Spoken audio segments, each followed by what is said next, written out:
Here we go. And I'm welcoming you as a member of the South Bay Food Justice Collaborative.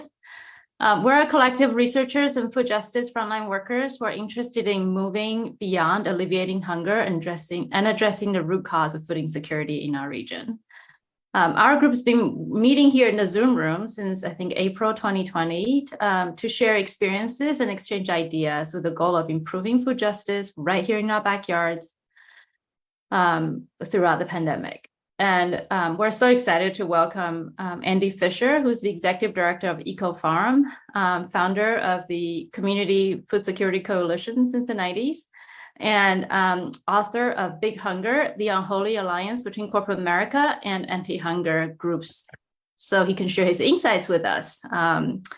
Andy and Chris Bacon, associate professor at Santa Clara University, will kick us off with a dialogue just about some of our reflections on the book, and then we'll open up the floor for questions from the audience. You can use the either the chat box or the Q&A box to enter your questions, and one of us will be monitoring that. And then Lucy Diekman, our colleague at UC Corporate Extension, will be moderating the questions for us. So with that, I'm going to hand the Zoom screen over to Chris and Andy.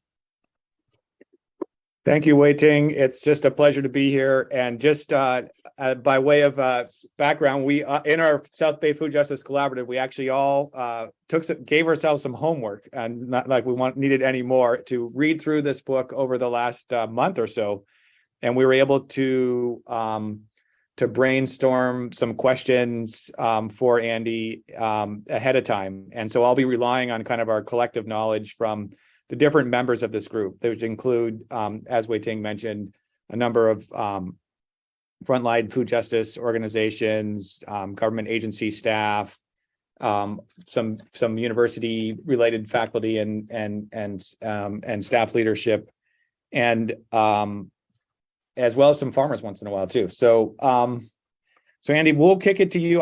We want to be hearing from you. So you just to get us started, and it's a pleasure to have you with us. Why don't we just dive in the deep end? So talk to us Sure. about, right? What is it? What does it mean? Why has it drawn so much attention for your work over the decades, really? And you can, draw from the book as much as you like, and let's get going. Sure. Thanks for having me, Chris, and everybody else. Appreciate being here with you all. So you're asking kind of what is hunger and why does it draw so much attention? I mean, it's obviously a big question. So hunger is, is a phenomenon that's imprecise to measure. It has obviously a very personal feel to it. It, has a lot of meanings, and I think it can get very confusing in many ways, because when I think if you talk about hunger to somebody in the United States, it immediately conjures up that image of, at least for my generation, of starving children in Africa with the swollen bellies and the flies buzzing around their heads. I mean, it conjures up these extreme images for folks, which is not always accurate we're not really accurate at all in the United States context. It's a much more subtle phenomenon, which is why in some ways USDA switched back in the 90s away from hunger towards measuring food insecurity, which is more a measurement of people's experiences and behaviors relating to the scarcity of resources with which to be able to acquire food. So, you have those two kind of frameworks. Obviously one is much more emotional and draws a much more visceral reaction, and one is a little bit more technocratic, if you will. And, for hunger is something that goes back to the Bible. You go back to the Old Testament and the New Testament, and there's, a lot of text about feeding your neighbor, about the miracle of the loaves and the fishes, about allowing people to glean from the corners of your field. So, for a lot of folks working on hunger issues in the United States, there's a religious or moral element to it about someone's responsibility to their community and to their brother, if you will, or their sister. So that is, I think, where you see a lot of the historically and to this day, I think even so, you see a lot of the kind of the energy around anti-hunger work comes out of the religious community. Awesome, thank you. And how do you think, just building off of this, the media's portrayal of hunger and the way it's talked about and informs both, people's understandings and some of the politics and the policies that emerge from it, particularly in the US? Sure. Maybe the clearest way to answer that question is to kind of dive right in and talk about the emergency food system. Okay. So, we have a network of a few hundred food banks in the country. 300, I guess, is the number I see. 200 are within the Feeding America network, which is the main kind of network in the country. About 60,000 food pantries that exist kind of at the retail level. If you have a wholesale retail kind of model, if you think about it that way, that can be helpful. And it serves 40 million or more people every year with some either meals or with boxes of food. And so and that model has been in place since the early 1980s in a substantial kind of way. I mean, obviously there's been soup kitchens and we go back into the 30s and certainly beyond, but it has really grown dramatically since the 1980s and the advent of Reaganomics and a deep recession that we had at the time. I think the media sees anti-hunger work as a fundamental kind of community service. It's a great human interest story. It has that, we all have that mental model of that if we define hunger as the problem, food then becomes a solution. So we have the food drives that happen around this time of year and going into Christmas. Let's volunteer at the soup kitchen and make sure the homeless folks can have a turkey dinner for Thanksgiving. It's that kind of charity, almsgiving mentality that the media plays into and reinforces every year, whether it's through those TV ads or billboards or just the news, the human interest news stories that we see. And we can talk about this a little bit, but it's really not a solution. It's a Band-Aid. I think, as we all know, and probably why you're here, that isn't, that solves a problem for today, but really doesn't solve the problem for tomorrow. Okay, that's great, and thank you for that segue. And just a couple, as we're getting into this, if you wanted to, this is the kind of question I get from my students sometimes at the end of the class. So, what are the takeaways, right? So I'm going to put it to you, and also, we'll have a follow up too in terms of, in the last 4 or 5 years, if you would update things. But given the book, and for those that haven't read every page yet, how would you sum up, the top 3 to 5 takeaways in your own words? Sure, that's a great question. I would say, first of all, that hunger is the wrong framework to use, and even food security is the wrong framework to use, because it sets up the problem. It's asking the wrong question. As a professor, you probably know the importance of asking the right questions. Yeah. So the question that we're asking is, how can we feed people? Or I guess that's a setup. If hunger is a problem, the question then becomes, how do we feed people? Yeah. And that's really not getting at the root issues of the problem. The root issues in my mind are the lack of power and the lack of economic control and the like. I think the other takeaways are that the way our system has developed, the way that kind of our anti-hunger community has developed in partnership with corporate America.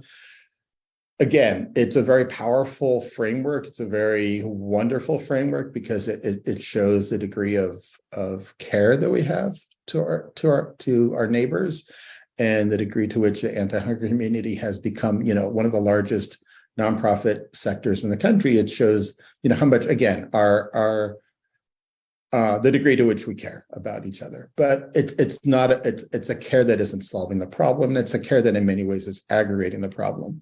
So the system that we've set up, what I call the hunger industrial complex, in which there is this relationship between corporate American anti-hunger groups, just serves to perpetuate the problem. And finally, I would say that there are, incipient solutions out there. There's lots of folks doing some great work around public health, around economic democracy, around fair wages and the like that need to be amplified. And some food banks have taken up that work, and many more need to. Excellent. Thank you. I think it's great to have those sort of big picture summaries out there. And I think the moving the dialogue from what are the causes of hunger away from just people are hungry, what do we do now is going to help us think through longer term solutions. And I do hope we'll move into talking about kind of, strategies within the existing emergency food assistance program, as well as beyond or outside of that system. I guess you're alluding to at the end. But before we jump into that, one of the questions that came up in some earlier brainstorming is we've just gone through, we're still in, like we like to say it's over, but we're still in a pandemic. And as many people will remember, quite a few on this call actually, particularly in the first 6 months, but throughout, there were dramatic increases in food insecurity risks. And the emergency food assistance networks, including the private networks, that we're talking about, played an important role in filling part of that gap. In light of these changes, is there anything as you sort of look back, over the last five years or so since the book has been published, is there anything that you would, I wouldn't say change, because I'm sure you believe in what you did when you put it out there, but would you update if you do your second edition? Yeah. Maybe thinking about. Yeah, I mean, I that's a great question. First of all, this book came out in 2017, so that means I finished writing it in 2015, pretty much. Right. So it's just the way it works in the publishing world. So I would say, between that time the book came out and the pandemic, what we saw was a lot of really positive movement on the behalf of anti-hunger groups, moving, especially food banks, moving towards kind of more of a public health and even a social justice framework. We saw a lot more energy and involvement in addressing those upstream issues, those root causes, and food banks were really investing in those efforts. The food bank in Tucson, Arizona, the community food bank of Southern Arizona is a great model of that's really, put more than half of their budget into kind of community organizing and really listening to what the public wants in Tucson. I think what you saw with the pandemic threw all of that stuff out. What we saw is a retrenching back to the 80s and 90s, where those kind of choice models of the food pantries were thrown out in favor of, here's a long line of cars, a long line of people, we're just going to give them whatever food we have. It's much more efficient to do it this way, and we're going to refocus on the amount of food that we distribute. What you also saw along those lines was, I think, talking about our friend Bob Gottlieb, is a lack of imagination, in which people have been fed this line, and I do believe it's a line over the past 40 years, that the way to solve hunger is through food charity. And so that's what they doubled down on. You saw Jeff Bezos threw $100 million at it. Mackenzie Scott, who's probably a little bit more sophisticated than her ex-husband, threw a lot of money into the emergency food system. So what you saw was, between 2019 and 2021, you saw the emergency food system, its wealth grow exponentially it almost doubled by $4 billion. And even the food bank in Silicon Valley, community food bank of Second Harvest of Silicon Valley, its net assets went up by almost $100 million during that time period. So you saw food banks get richer. And there's this kind of truism in the food banking world that recessions are good. Recessions are good for business. Because people's attention then get drawn onto that. So you saw a doubling down, a tripling down on emergency food systems. You saw those food banks just focus not on root causes so much, even though they knew that was the issue, but they focused on their distribution networks. And you saw them invest in new buildings and new trucks and the like, because they're wanting to expand. But at the same time, while that was going on, what you saw was the Trump government, the Trump administration, and even Biden investing in things like child tax credits, increased unemployment insurance, pandemic payments. So food insecurity didn't go up as everybody expected in 2020. It stayed flat, which was a remarkable achievement. And that's due to those programs, those kind of income support programs, as well as expansions in the SNAP program as well. So what I think one of that lesson is the absolute importance of government in the government social safety net, and not just nutrition, but cash assistance in fighting food insecurity. And I think, the fear that a lot of advocates have now is that, for example, the child tax credits are gone and the unemployment insurance boosts are gone. So there's concern that food insecurity is going to go up in 2022. Mm-hmm. Mm-hmm. Yeah, I think that. Thank you for that. It makes it's one thing I would like to hear just a little bit more about is you mentioned it a little bit earlier, is the Tucson, or any kind of examples of innovations from within. I mean, to me it does make some sense that you would see an expansion of the emergency food assistance network, the private food assistance network, during the pandemic, using kind of the mainstream existing tools, just because the demand was there, particularly in the early stages.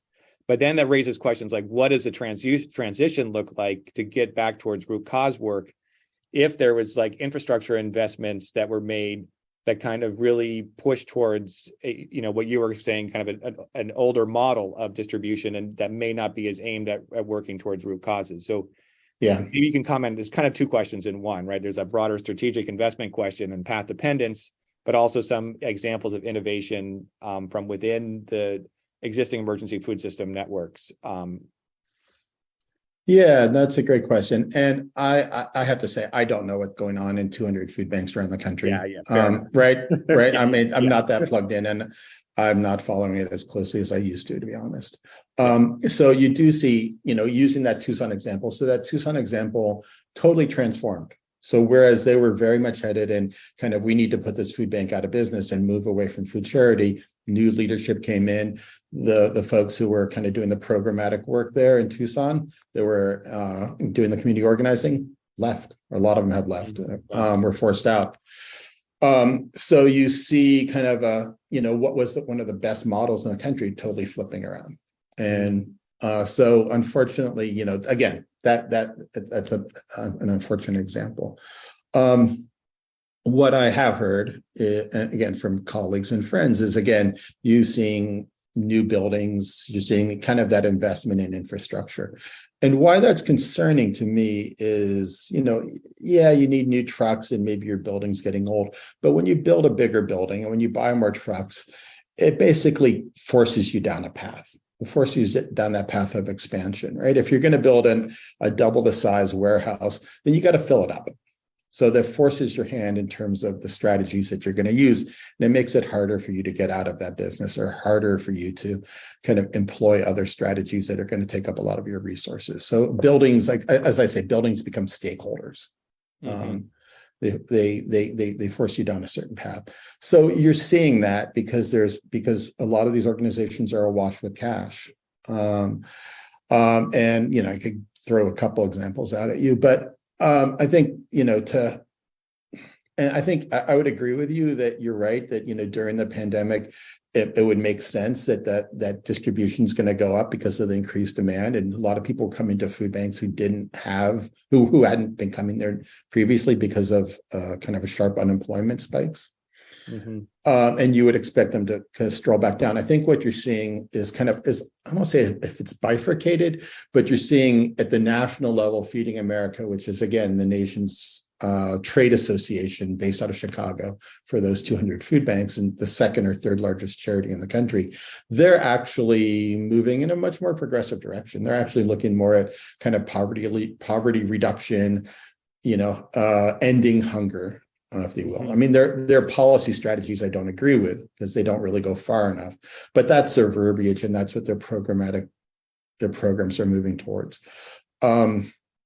They're ahead of the curve of many food banks around the country who are reinvesting in efficiency and reinvesting in distribution expansion. So I don't know exactly where it's going to land, but that's, my sense of that tension that exists. Yeah. And it used to be the other way around. The tension used to be where you see progressive food banks at the grassroots trying to pull Feeding America along with them, but it's flipped. That's really interesting. That's new to me too. One thing, so let's actually go back around and just talk about some examples. You're also the executive director, as you know well, but people on the call may not, of EcoFarm, right? Which I consider one of the most one of the spaces for sustainable food system innovation and sustainable agriculture, leading in the state of California, but I think it's really a reference point across the US and sometimes internationally. So let's come back. We'll come back to the emergency food assistance conversation, but let's just take a breath and sort of say, what are some examples that you see probably outside, from that sitting in that position, or other cases that you're aware of more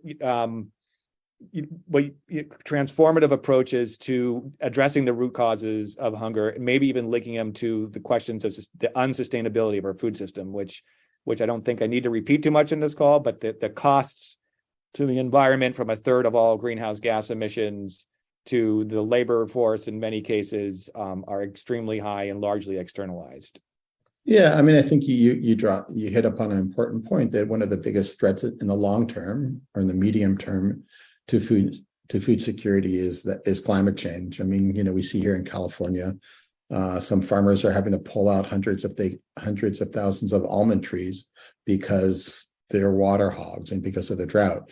You're seeing a little bit more conversation among farmers about what kind of crops can they plant that are more drought resistant or not as water usage. So, California, to the extent that it's been kind of the fruit and vegetable basket of the country and beyond, that is threatened over the next 20 or 30 years, I would imagine, because of those water shortages and the concerns about sucking the aquifer dry. So, when we look at that from a public health perspective, where people are told you need to eat more servings of fruits and vegetables, well, where is that going to come from? Are we going to reinvest in local food systems across the country, or are we still going to be dependent upon California strawberries and lettuce being shipped to New York year round? So there's, strategic, geographical, economic, geographical, agricultural, geographical issues that really need to get developed. The one thing that I'm really interested in these days, though, along these lines, is the right to food. So Maine, well, first of all, I should say the United States is one of few countries that has not signed on to a UN covenant on social, economic, and human rights. So every other country has said food is a human right. The US is not. And there's been some effort in kind of at the sub-national level. For example, at Maine recently passed a constitutional amendment through the ballot box to establish food as a human right. And they're doing it more from a food sovereignty perspective. But there's kind of an incipient network along those lines that is moving that direction. Morgantown, West Virginia has done it. I'm part of an advisory committee in Washington State that is looking at a similar constitutional amendment, probably for 2025 is what we're thinking, that would establish food as a human right. And I'd love to see that grow into California and to other states, because it does a couple of things. It transforms the dialogue. It transforms the narrative of hunger being need-based. And when it's need-based, again, you move into that charitable framework. If you put it into a rights-based framework, then individuals have the ability actually to even sue the government for violating their human rights. And it does it not so much from a perspective of I need to be fed by the government, but the government needs to create the conditions by which people can access food. And what that means is living wages. It means transforming the agricultural system so that it is much more sustainable, especially in the face of a climate crisis. And do you see that's great? That's powerful. And I think, and some people may need just a little bit more on maybe linking food sovereignty to food systems change a little bit. Can you just elaborate just a tad more for some folks? Yeah. So, again, the Maine example, Maine is kind of a unique place, but where there's concern that there was concern, or one of the driving forces behind that ballot amendment was the desire for Mainers to be able to produce, grow, hunt, and fish their own food. It's a very rural state. So that protects the ability of people to do that. I mean, in California, obviously, we're not going to go hunting for deer necessarily in San Jose, although I guess there's a lot of turkeys in the Santa Cruz Mountains. But the point is, Maine has its own unique situation. So food sovereignty in general refers to people's ability to control the food system, so they're not dependent upon the corporations that rule our lives through, Walmart, Safeway, Kraft, et cetera, et cetera. Yeah. Excellent. I'll just have one now, just to kind of pull these two pieces. I think it was really important to hear the sort of broader framing and what's happening maybe outside of the current. Well, it's happening actually at state levels already. As you said, a number of states are considering, municipalities are considering the right to food. Somebody who's worked a lot in Latin America. We've seen a number of countries codified that into their constitutions and developing programs out of it. Let's kind of just loop one more question from me, and then we're going to really open it up to the audience, because I know there's a lot of talented people here online and interesting cases also of regional food systems responding to the pandemic and in creative ways. If we circle back around from that big framework to the critique of the emergency food assistance, and we take some lines like on page 19 and 20 of your book, I have to at least quote from it once. You state, although the public comes together in its gut level aversion to the existence of hunger, kind of like as we started our conversation, it remains divided on the existence of the root causes, right? And if you see, we're also about less than a week out from an election, so we have. Yeah. Where do you see the sort of mid-range kind of possibility in terms of moving? And I do agree, like you were saying, for example, Feeding America, the second largest nonprofit organization in the United States, $1 billion in budget. In another part of your book, you talk about a critique about some of the earlier work, not sort of mobilizing on anti-poverty or broader food system change efforts. So I'm wondering if you can kind of put together some of these right to food questions that you're raising and some of the critique that you raised earlier, and give us kind of a final statement in this part of the webinar. Yeah, I'll try. I mean, I don't know if this is exactly what you're looking for, but the thing that kind of kills me sometimes is the organizing potential that's missed. Yeah. So again, there's 40 odd million people who rely on food pantries every year. I've heard there's 100 million people who volunteer or donate to your local food bank every year. I don't know if that number is correct, but let's say a quarter or a third of America is involved in some way in food charity, whether donating some cans at your kid's school drive or volunteering to sort carrots or whatever you're doing, right? Or writing a check or having to pick up a box of food. That's a lot of people. That's a huge swath of America. And arguably, sure, I mean, that crosses the political divide. There's, everybody does it, from Republicans to Democrats.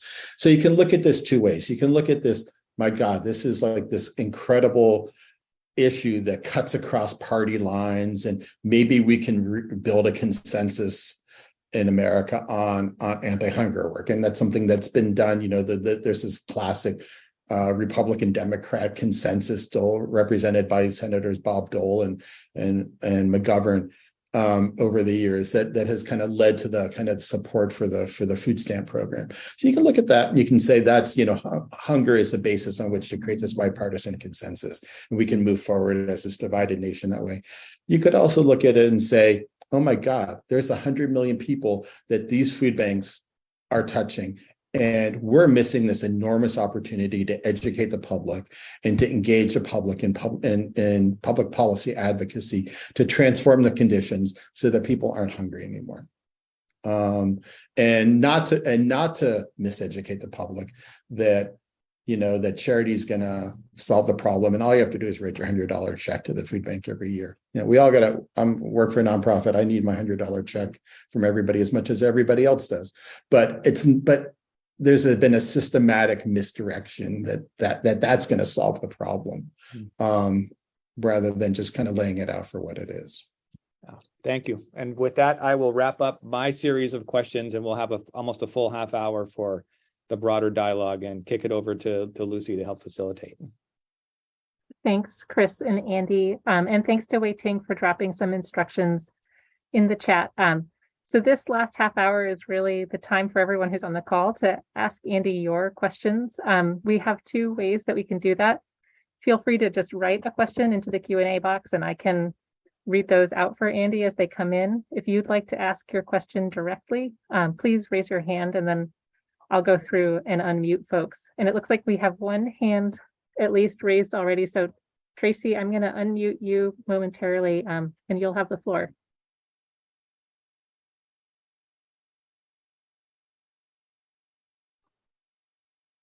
Hello, nice to see you all. This is Tracy Weatherby, and I think everyone on this call, we've worked closely together. I'm at Second Harvest of Silicon Valley, Andy, and we met at a conference just before the pandemic. So it's great to see you again. As you know, not all food banks are alike. For instance, at Second Harvest of Silicon Valley, we're providing 50% fresh produce. Plus, we purchase a core of fresh fruit like meat, milk, eggs, rice, and beans. And so as we look at it, we're helping people eat healthier and enabling them to pay the very high rents and childcare around here. We would love to have our services not be required. We have a team that signs people up for CalFresh. We're a chief advocate for universal school meals, which is now the law in California, and have been really vocal about the benefits of the child tax credit. So we're continuing our root cause advocacy, and we'd love more change that would put us out of business, but we think it'll take a while, and we don't want to abandon our community. I'm curious about your theory of change. If we stop giving people food, would the government actually step up? And what policy changes would you like to see that you think we might be able to plausibly pass in this country? Right. Thanks, Tracy. And yeah, I mean, I really appreciate all that you folks are doing around all the things that you mentioned.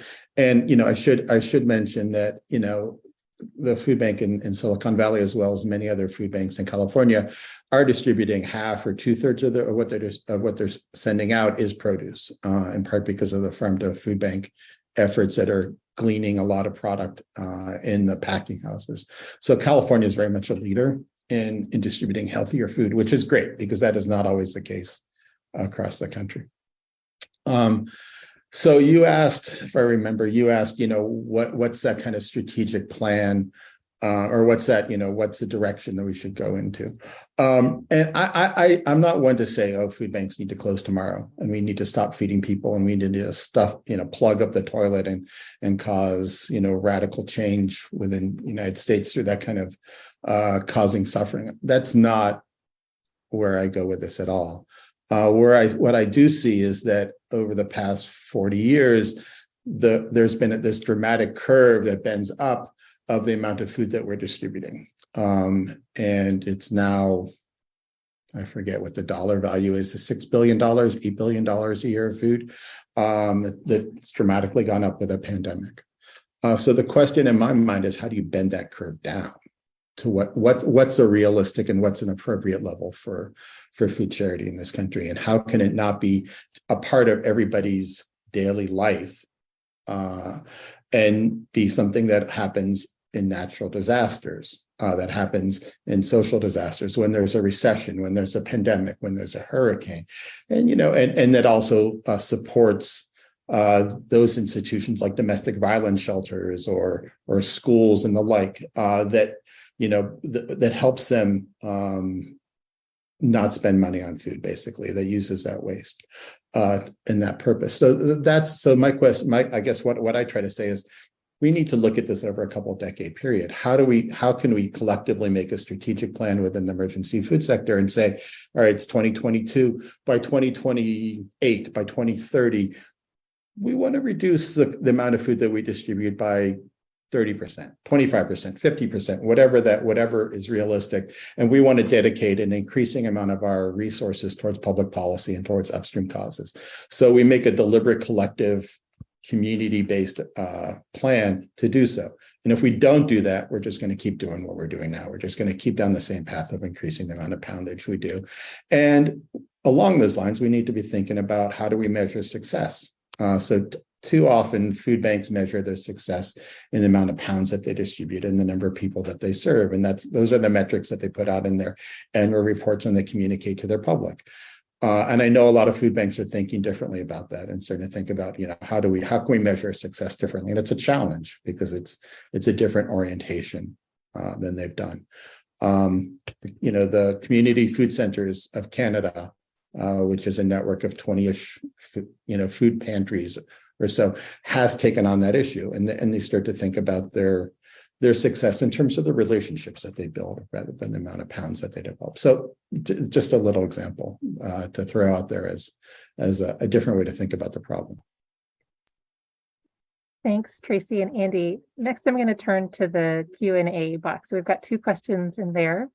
And the first is a participant asking about your thoughts on government programs such as SNAP, WIC, and school meals. More specifically, this commenter is curious about your thoughts on universal school meals. Sure. Obviously, first of all, the U.S. has 15 nutrition programs, which include, the school meals programs and programs tailored towards adults and childcare and WIC, et cetera, which is kind of this, a bit of a crazy patchwork of programs that don't always integrate well and don't have the same standards and cause people a lot of grief in terms of the applications. But they're absolutely an essential part of our safety net. We see, that the food stamp program, the SNAP program is, obviously the most important bulwark we have against food insecurity in this country, and has played a very vital role, especially in the pandemic, in preventing further food insecurity because of its counter-cyclical nature and because of its entitlement nature. With regards to universal school meals, I think it's a fantastic thing. I know California has recently adopted that legislation and has established universal school meals as a law of the state, and that's absolutely where we need to go as a nation. The means testing for reduced price, just causes more paperwork for school districts. It causes more administrative costs. It takes away from their ability to feed kids, and it creates the lunch shaming that we've all been hearing about. So there's, I'm a big fan of universal programs like Social Security and the school lunch program. I think it's absolutely the way we need to go as a society for a lot of reasons, politically and pragmatically and administratively. Thanks, Andy. So then the next question in the Q&A asks about a different type of food system initiative. So this one is specifically about what you think or how you think urban agriculture can be utilized to help address food insecurity and further food sovereignty. Sure. Urban agriculture has been put forth in some ways as a panacea, as, people should grow their own food and should be able to feed themselves. And as somebody who's an avid gardener, an avid community gardener, I know the limits of that, and some of that's my own skill set and my own time, and some of that is the lack of land that I have as an urban dweller living in Portland. So urban ag has a lot of different components to it. Obviously, there's, what I mentioned, kind of the kitchen garden elements on which people can grow a little bit to supplement their own income, can grow food that perhaps it is, maybe they may not be able to find in their neighborhood stores, but as an income supplement. That's one part of urban ag. Another part is urban ag that for economic development or youth education, obviously that's a recreational element as well. So it's a multifaceted term, a multifaceted sector that can support food insecurity, can support food security in many different ways, whether it's growing for yourself or whether it's job training and job development, say for at-risk youth. And there's some wonderful projects all over the Bay Area around urban ag that are greening their neighborhoods, or providing aesthetic value, recreational value. They're providing food, some food security value, as well as job training and the like. I'm a huge supporter of urban ag and done a lot of work to push for it over the years. But I think we all need to recognize that it's not going to supplement income strategies. It's not going to supplement, broader economic development or food access strategies. It's important, but it's not the solution. Thanks. And our next question comes from one of the students who's on this call, who asks, how can we, or what can we as students and as individuals do to help this mission towards food justice? That's a wonderful question. I think, one question along those lines is, how are you doing in terms of food security? I mean, there's a lot of students that are struggling to pay tuition and to have a roof over their heads and to have enough to eat. I mean, the work that's being done at the UCs and UCSC in particular is fantastic in terms of addressing student food insecurity, especially for some first-time families whose kids are going to college. I had at one point a kind of a research agenda for food security. I've let it lapse, but I think that's something you need to look into. Is like, what's the kind of the participatory action research work you can do as a student, at whatever level you're at. To engage with your community, to help those groups that are working on food insecurity meet their goals, to be at the service of the community in your research. So that's where I would go with it, and talking to your professors and talking to the groups that perhaps you're already engaged in, your neighbors, on how you, as a student, you can support what's already happening.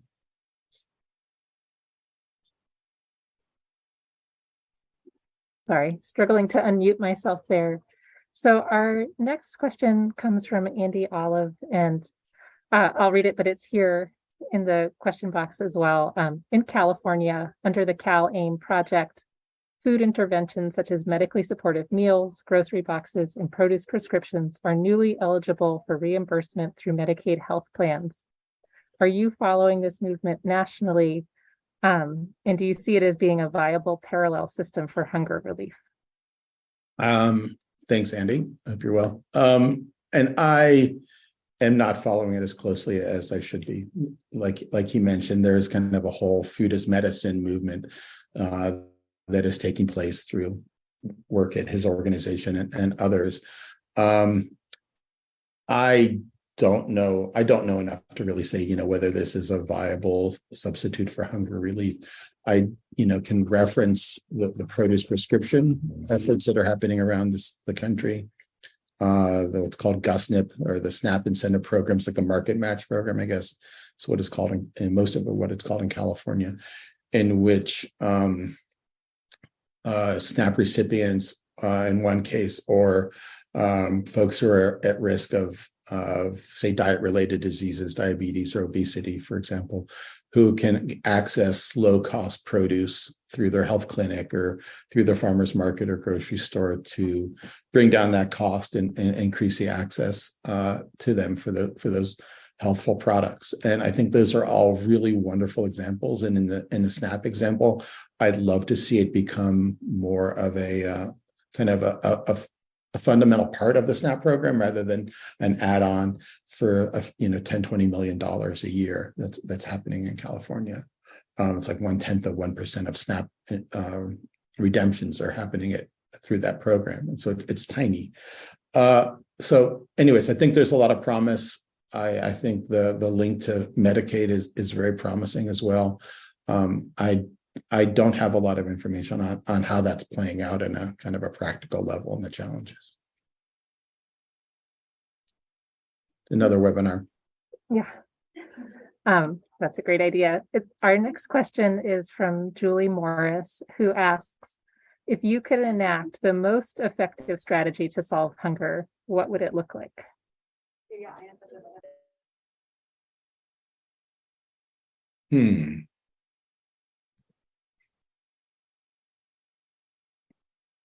I would either say something or something that's income strategy, an income-based strategy, whether it's a living wage for everybody. And I don't mean a minimum wage of $15. My organization, for example, established our living wage is based upon the MIT living wage calculator. So for here in Santa Cruz County, that's $27.50 an hour. So that's our minimum wage. I'd love to see everybody else.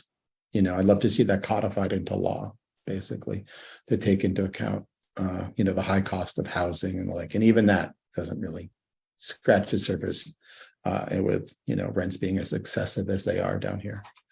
So that or universal basic income, I think, is another, thing that I've been following a little bit, but I'd love to get into kind of a broader analysis of how that works vis-a-vis like wages, as well as kind of other entitlement programs like SNAP.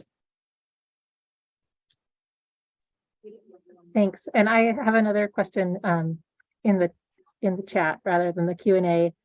And this one asks, given your long-term involvement in the food justice world, can you think of some examples where community advocates have partnered with government agencies, such as social services departments, to effectively improve food justice?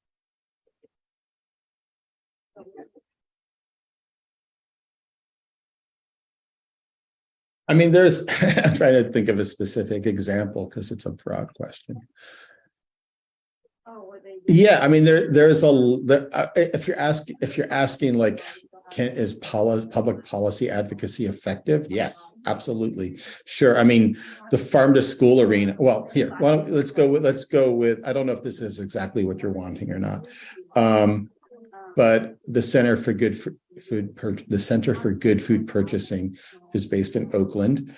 It has established a set of standards, like a bronze, silver, gold standards for food procurement that incorporate different categories like nutrition, sustainability, local labor practices, that they then organize school districts and municipalities to sign on to, with a goal of transforming public procurement towards greater sustainability, healthfulness, and better labor practices.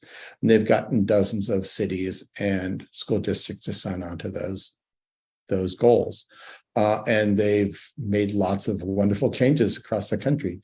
And I am a big fan of that strategy because it's large scale. The money that's being spent at school districts is in the millions and in billions in some cases. And it's a great coalition building strategy that brings together environmentalists and anti-hunger group and labor advocates and the like. And it makes a case that it's really important to transform public dollars, not just what we spend at home, but public dollars, which holds all of us and our governments accountable.